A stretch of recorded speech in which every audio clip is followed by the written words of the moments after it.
Mbak. Sini loh. Boleh? Boleh.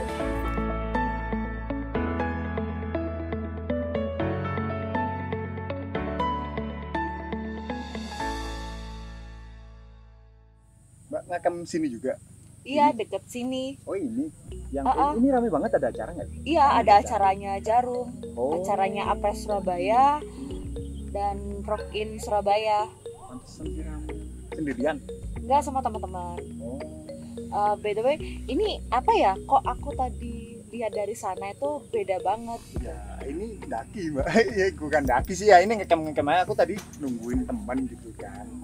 Nungguin teman, tapi ya sudah di sini kok sana kayaknya rame. Ya udah nunggu sini aja sih gitu. Oh, ini emang tendanya kayak gini modelnya? Iya gini. Ini namanya sih kalau teman-teman bilang sih ya top 10 gitu. Trap tent. Ya top 10 Oh, gitu. ini cuma buat satu orang doang. Satu orang doang. Kan ini kan lagi corona Mbak ya. Jadi kan ini kita tuh gitu. biar itu Iya, social psiko- distancing sebenarnya. Suka banget kalau ini. Iya gitu. Ini sama kayak pendaki-pendaki biasanya tuh. Oh. Atau ada klub sendiri nih? Nah ini kalau teman-teman bilang sih kita bilangnya itu ultralight hiking. Oh, Nah, ultralight hiking. Kenapa dinamain ultralight hiking, Mas? Jadi kita itu ultralight hiking karena ya kita bawaannya tuh yang minimalis, enggak. Jadi biasanya sih kalau aku naik gitu cuma bawa tas gini doang. Ini cukup lah buat misalkan kita perjalanan hingga ya 5 harian bisa sih. 5 hari cuma segini doang? Ya, bisa sih. Beneran? Bisa sih, nanti ya tergantung kita nge-manage barang-barangnya aja sih. Ini kalau aku ya cuman camping doang pakai tas kayak gini. Ya, ini kan juga camping sama, kita kan juga Iya, camping tapi ini. kalau 5 hari kayaknya enggak deh. Terus ini emang harus pakai track pull gini ya? Iya, Biasanya kan pakai frame. Nah, jadi ini tendanya kan karena dia posisinya apa ya?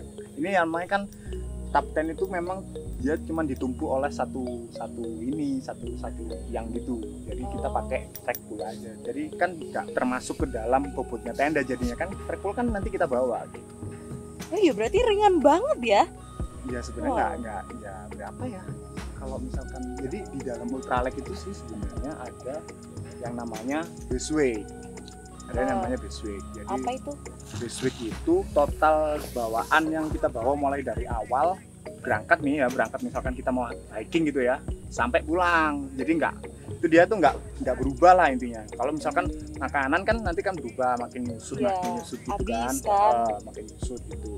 Kalau kalau base weight tadi itu dia nggak mulai dari berangkat sampai pulang ya tetap bawaannya itu kayak tenda, sleeping bag, cooking set gitu kan nggak berubah gitu. Masa tengah jalan cooking setnya kan buang kan enggak toh ya gitu. Itu sih sebenarnya. Mbak, aku rokokan dulu ya. Oh, boleh. Mau ini kopi. Kopi. Boleh sambil aku begini deh. boleh.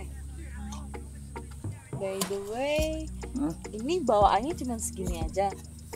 Kan kalau pendaki gunung sekarang tuh sampai 60 liter, terus bahkan sampai udah kayak kulkas berjalan kan. Oh iya benar. Nah kalau ini kan cuma segini dan itu bisa 5 hari. Bisa, iya. Ya gimana ya? Ya emang segini. Keren juga ya. Bentar ya.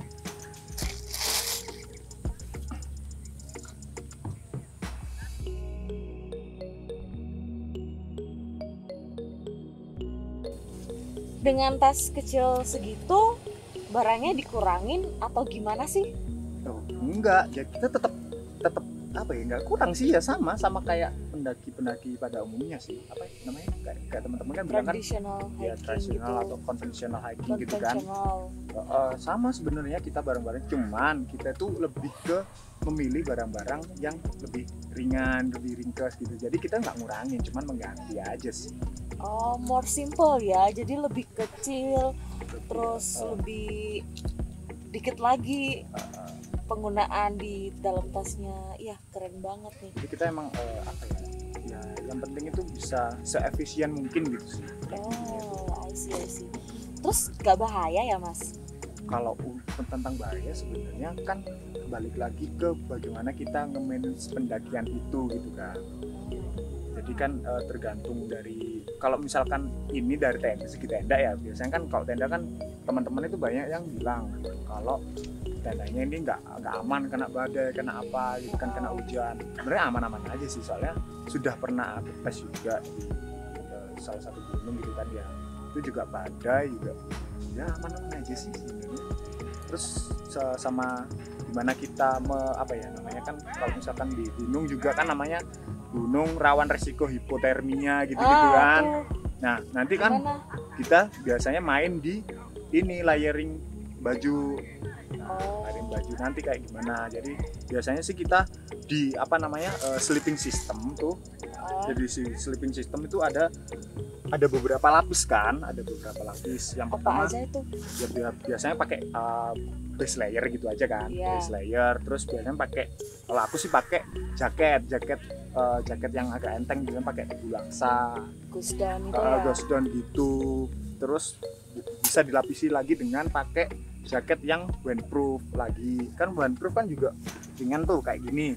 Kan juga Itu enteng. jaket-jaketnya juga super kecil juga ya. Iya, ini sih. Jadi Keren, kayak keren. emang ngutamain efisien ringkes, efisien waktu, efisien tempat gitu-gitu. Oh. Terus kenapa sih Mas kok lebih memilih ke ultralight hiking ya tadi ya? Eh, Kenapa? Sebenarnya sih berawal dari mungkin keresahan ya.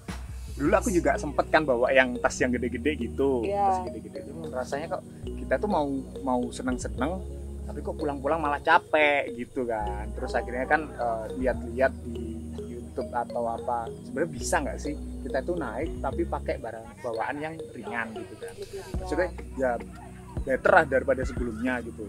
Ternyata emang ada ya, dengan cara kita tuh mengganti barang-barang yang lebih ringan kayak gitu sih. Wah, bisa nih dicoba ya. Apalagi saya juga suka jalan-jalan nih. Asik nih. Bisa bawa tas kecil tapi isinya tetap lengkap dan lebih enteng. Bener, biasanya itu cocok sih sebenarnya buat cewek-cewek gitu kan. Nah, buat Iya. cewek kan cocok.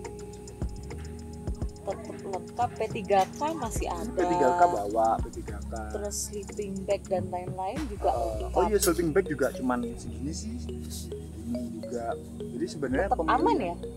Nah, kalau ini juga kan bahannya juga bulu angsa. Jadi emang rata-rata sih teman-teman kalau masalah sleeping system mainnya di bulu angsa sih. Ya emang kita bisa agak merogoh kocek lebih dalam. Cuman ya agak mahal dikit ya. dikit lah. Cuman kalau dibandingkan dengan kualitas dan apa ya, amannya waktu di gunung, kenyamanannya pun juga ya worth it lah. Tetap sama aja, bahkan lebih enak karena lebih enteng ya. Lebih enteng. Jadi untuk manajemen logistiknya gitu gimana ya Mas? Kalau kita bicara tentang manajemen logistik itu nanti kan urusannya, jadi kita harus tahu dulu nih kita mau mendaki ke gunung mana, gitu kan. Itu nanti kita juga perjalanan berapa hari.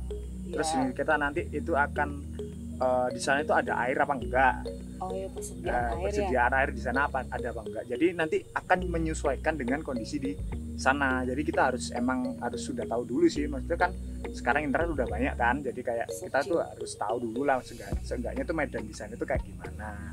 Gitu sih. Jadi nanti itu akan disesuaikan dengan kebutuhan kalori kita di selama perjalanan.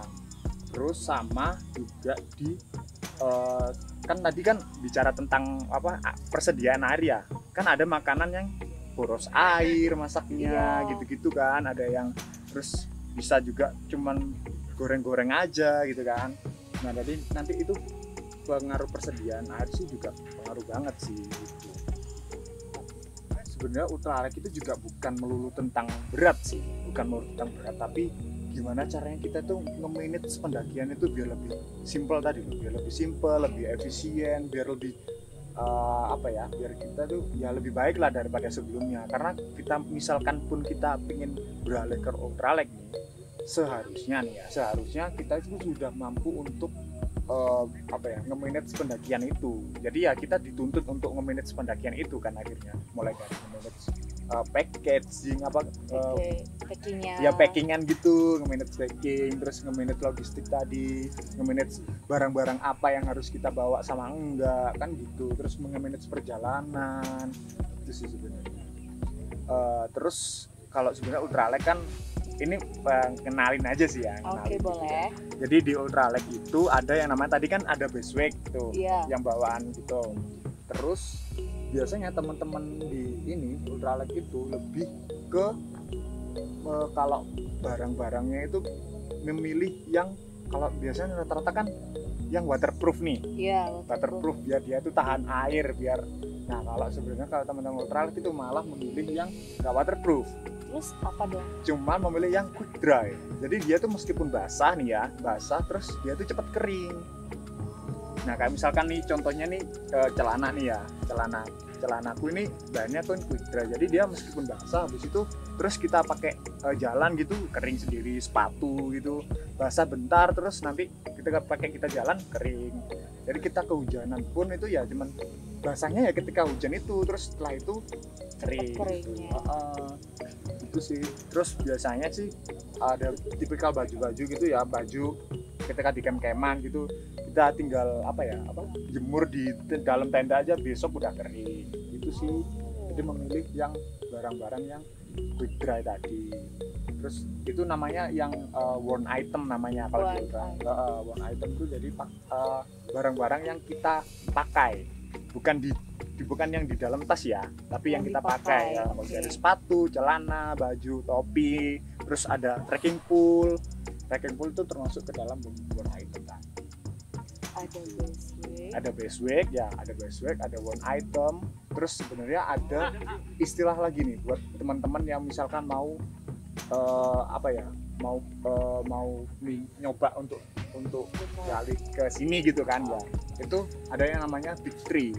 Jadi mengganti ke big three dulu nih. Big three ini karena yang utama. Jadi big three itu tiga barang utama yang dia tuh sifatnya hampir 30% dari total bawaan berat kita. Bahkan lebih sih bisa yang menguasai. Jadi mulai dari yang pertama itu ada shelter, tenda. Jadi seenggaknya itu kita udah mulai ganti tenda dulu nih. Rubah yang trapten gini. Nggak harus trapten sebenarnya. Cuman kita tuh harus bisa memilih tenda yang sesuai dengan kebutuhan kita. Dan itu juga masih tetap di bawah beratnya itu di bawah standar lah. Jadi kayak misalkan kita kapasitas 1 nih. Kapasitas 1 seenggaknya beratnya tuh juga under 700 gram. 700 ya 800 sih oke lah, 800 700 ke bawah untuk kapasitas 1 orang soalnya. Kalau kapasitas 2 orang mah kita bisa ya 1 kilo gitu kan udah lumayan nih buat 2 orang gitu. Jadi nggak harus trapten juga, soalnya teman-teman juga produsen lokal itu sudah bikin sih tenda-tenda yang sudah mulai ultralight gitu. Dan juga jangan terpaku dengan kata ultralight. Biasanya benda-benda tadi kan jualan-jualan terus ultralight gitu ya. Jadi kita harus benar-benar selektif tuh dalam milih itu tadi. Terus ada tenda tadi. Terus yang kedua ada ini tas. Dari tas tadi. Tas ini juga kan ini juga termasuk ke dalam base weight kan. Jadi kan ini kita bawa. Jadi kita harus milih tas yang ringan gitu ya, seenggak ringan tapi kuat, tetap kuat. Tetap aman juga buat barang-barang ya. Jadi biasanya sih ya bisa dikuatin di tali-talinya kayak gitu sih. Ya banyak sih sebenarnya produsen-produsen lokal yang udah cukup mampu lah untuk membuat tas-tas kayak gini gitu. Kalau misalkan buat sendiri juga nggak apa-apa sih sebenarnya kalau misalkan bisa gitu. Terus setelah tas, shelter, terus ada namanya sleeping system. Biasanya teman-teman ya sleeping bag tadi ya yang sleeping ini bag, tadi pakai jaket tadi kayak gitu sih. Itu sih yang seenggaknya itu harus kita rubah dulu lah gitu. Soalnya dia itu yang paling mempengaruhi dalam berat di bawaan kita itu sih. Jadi buat aku yang mau beralih ke ultralight hiking itu saran dari Mas apa sih? Kalau yang buat pertama mulai awal nih ya tadi ini sih ngerubah di di Big Tree tadi. Big Tree, oke. Big Tree tadi. Terus ini sih, yang penting kita tuh jangan sampai kalau ultralight itu jangan cuman mentingin ringan. Ringan tapi kalau nggak safety buat apa? Ya, harus aman dulu ya. Harus safety dulu, ringan tapi safety. Ya mungkin kita harus mungkin kita akan mengorbankan kenyamanan dikit lah. Karena kan kayak misalkan gini kan agak kurang nyaman, kurang lega atau gimana kan tempat untuk tendanya gitu kan. Ya mungkin agak kurang nyaman tapi harus tetap safety tadi, tetap safety. Terus kita tuh jangan sampai tentang kan banyak yang teman-teman bilang itu kalau ultralight itu mahal. Sebenarnya nggak juga kok. Karena banyak teman-teman ultralight itu sudah apa ya kayak bisa lah bikin sendiri. Sebenarnya kita tuh bisa kok sebenarnya untuk berkreasi. Ya ini kreativitas gitu aja, ya? bisa bikin sendiri gitu biar lebih murah. Jadi nggak melulu tentang mahal, nggak melulu tentang ringan tok gitu kan. Jadi kita tadi yang harus pokoknya tetap efisien, terus tetap nyaman dan tetap safety aja sih. Oke. Makasih banget loh Mas buat saran-sarannya. Iya kopi tadi belum. Oh iya ya. Kopinya. Kopi, coba ya. Boleh. Langsung bawa aja dah. Kayak ini deh. Iya nih kayak mau hujan nih. Langsung bawa. Yuk. Ya. Thank you. Siap. Balik dulu ya. Siap. Ntar kabar-kabar aku main ke sana lah. Siap. Makasih ilmunya siap, loh. Siap. Kasih ya Mbak.